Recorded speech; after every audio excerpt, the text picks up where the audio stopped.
The first text came at 11:47 p.m. A single casual message that made my chest tighten. Staying late with friends. Don't wait up, face blowing a kiss. I stared at my phone, the room suddenly too quiet. The glow from the screen illuminated the worry lines I hadn't realized had been forming on my forehead. First I laughed it off. Okay, I told myself. She's just with friends. But the unease didn't leave. There was something in the way she typed it. Light, breezy, almost too carefree. That didn't feel like her. We had been married for 6 years. In that time I thought I knew her. I knew the tilt of her head when she was amused, the rhythm of her laugh, the little sigh she made when she was tired but pretending not to be. I believed in us. And yet that night, sitting on the couch alone, I realized how little I actually knew. I checked the clock. Midnight. She should have been home. I called her. Straight to voicemail. Again. And again. Each unanswered ring hammered against my chest like a warning I didn't want to hear. My mind raced through every possible explanation. Car trouble, staying late at a colleague's, maybe she fell asleep at someone's house. Rational thoughts fought against the gnawing suspicion curling in my stomach. The night stretched on, long and oppressive. I couldn't sleep. Every creak in the apartment made me jump. Every notification sound on my phone sparked hope, only to dissolve into despair. I replayed the last week in my head, the small oddities I had dismissed. The way she hit her phone screen when I walked into the room, the hurried messages she sent when I glanced over her shoulder, the sudden enthusiasm for a new friend at work she insisted I'd love. By 3 a.m., I felt like a man unmoored from reality. I stared at our bed, our safe place, and imagined her lying elsewhere, with someone else, laughing, touching, living moments that should have been mine. Anger flared, then guilt. Was I overthinking? Had I failed her somehow? Morning came with a pale, fragile light that did nothing to calm the storm inside me. The apartment smelled faintly of coffee, but she wasn't there. The bed was cold, sheets neatly tucked, as if she had planned her absence meticulously. My phone buzzed. A new message. I opened it and my heart seemed to stop. I can't do this anymore. I'm leaving. I'm sorry. I need space.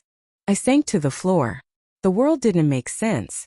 The woman I had woken up next to every morning, who had laughed with me, argued with me, made plans with me, she had vanished. Literally, and in a way that made my reality feel fragile. I found the signs in the following days, tiny breadcrumbs she hadn't thought I'd notice. Her email, accidentally left open on my laptop, contained a string of exchanges with a man I didn't know. Photos of them together, smiles in cafes, hands brushing small, intimate moments I had once reserved for us. Her explanation, if I ever got it, would come too late.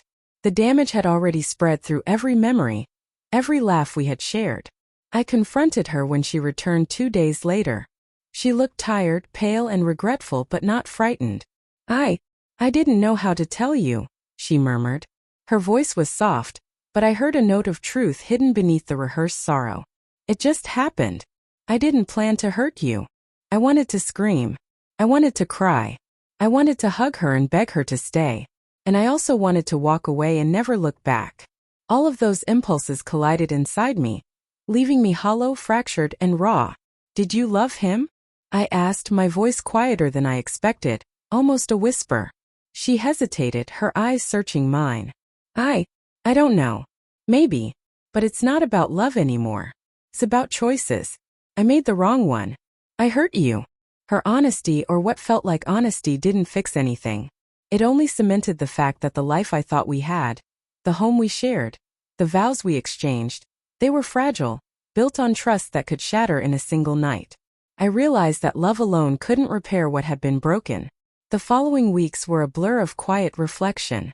I didn't rage or beg. I observed, mourned, and let myself feel the full weight of betrayal. Memories that had once brought warmth now stabbed at me.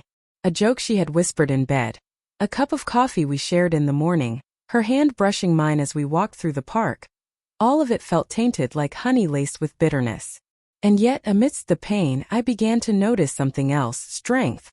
Not the blinding, furious kind that wants revenge, but the quiet, steady kind that comes from reclaiming yourself. I started taking walks again, alone, letting the air clear my mind. I revisited old hobbies I had abandoned, talked to friends I hadn't seen in months, and slowly, painfully, began to rebuild the version of myself I had lost in the shadow of her absence. I realized that closure wouldn't come from her apology or explanation. It would come from me. From understanding that betrayal, as devastating as it is, does not define me. That I could survive heartbreak and that eventually I could trust again, not her, not anyone else but myself. When she finally tried to reconcile, I listened, my chest tight but my mind calm. Her regret was genuine, but I had changed. I couldn't erase the past, couldn't unfeel the pain, and couldn't ignore the lessons it had forced me to learn.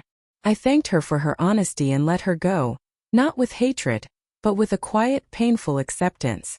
That night I slept alone, not out of loneliness but out of clarity. The apartment felt larger, emptier, and somehow freer. The bed was cold, yes, but it was mine. And for the first time in weeks I felt like I could breathe. Some losses don't come with dramatic fireworks. Some betrayals don't end with shouting or chaos. Some nights you simply wake up and discover that what you thought was your life has vanished, and the only choice left is to find yourself in the ruins. I learned that love is fragile, yes, but so is pain. And while I could not undo what she had done, I could choose who I would become. A man not broken by absence, not destroyed by betrayal, but strengthened by the quiet, unyielding process of reclaiming himself. And in that reclamation I found a strange, fragile peace.